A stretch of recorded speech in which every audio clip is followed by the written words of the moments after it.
UIN Malang akan bangun rumah tahfiz Al-Quran, cetak generasi Ibnu Sina.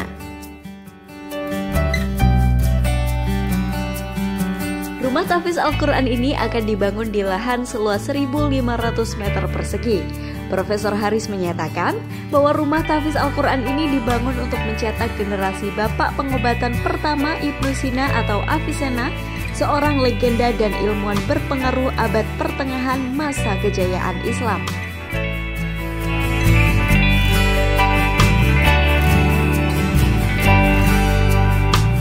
Rumah tahfiz Al-Quran ini akan digunakan sebagai pusat bagi mahasiswa untuk menghafal Al-Quran.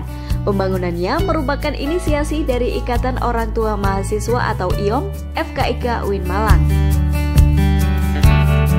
Profesor Haris berharap rumah tahfiz ini nantinya akan menghasilkan para dokter, apoteker, dan ahli-ahli kesehatan lain yang di samping berkompeten dalam bidangnya namun juga mempunyai keahlian dalam bidang Al-Quran. Jadi, antara sains dan teknologi dengan agama tidak dipisahkan. Jadi ini keinginan dari Ikatan Orang Tua Mahasiswa untuk membangun rumah tahfiz Al-Quran.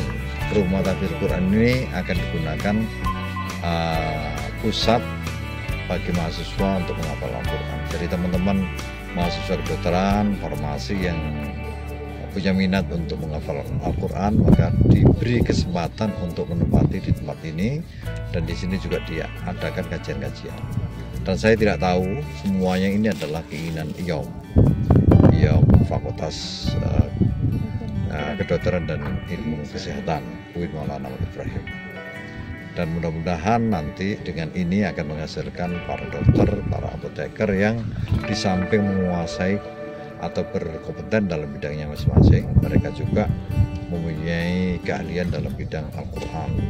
Di samping menghafal juga mereka tahu persis apa isi dan pemahaman dari Al-Quran itu, dan ini menjadi pedoman bagi mereka dalam mengarungi hidup ini, bahkan menjadi bekal bagi mereka untuk dakwah bukan hanya di Indonesia tapi seluruh dunia, karena sekian mahasiswa itu dari luar negeri. Ada yang dari Cina, ada yang dari Libya, ada yang dari Sudan, ada dari yang lain-lain. Dan ini merupakan proyek dunia ya, bahwa di samping mereka belajar kedokteran, belajar farmasi, menjadi apoteker, juga mendampingi dan tidak memisahkan antara sains, teknologi, dan agama itu sendiri. Dan ini merupakan kebanggaan, bukan hanya kebanggaan Kementerian Agama tapi juga kebanggaan Indonesia bersama untuk mencetak para sarjana, para ekspor, para ahli yang di samping menguasai keilmuan juga menguasai agama, dan akan menjadi modal bagi menciptakan dunia yang damai, yang selaras, yang saling membantu, saling menguatkan, bukan orang-orang yang saling merendahkan, mencela, dan sebagainya. Dan ini betul-betul cerminan dari falsafah dari UIN Maulana Muhammad Ibrahim, yang di dalam visi misinya ingin menjadikan alumninya sarjana yang berkarakter ulul albab. Katanya, di samping menghafal Al-Quran, mereka juga mengkaji Al-Quran. Jadi, mahasiswa tahu persis apa isi dan pemahaman Al-Quran itu.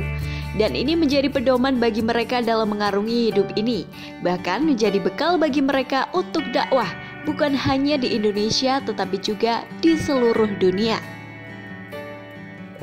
Kebetulan setelah kita membangun masjid, karena di programnya di UIN itu ada mahasiswa yang berminat untuk menghafal Al-Quran, cuman di sana belum ada tempat, sehingga kita berinisiatif untuk membangun rumah tahfiz ini untuk mereka. Kita sudah berniat bahwa kita akan segera mulai pelaksanaan pembangunan ini. Gedungnya seperti yang itu, 4 lantai, kapasitasnya kurang lebih sekitar 150-an. Seperti yang diketahui, mahasiswa FKIK UIN Malang bukan hanya berasal dari dalam negeri saja, tetapi juga luar negeri, mulai dari Cina, Libya, Sudan, dan lain-lain.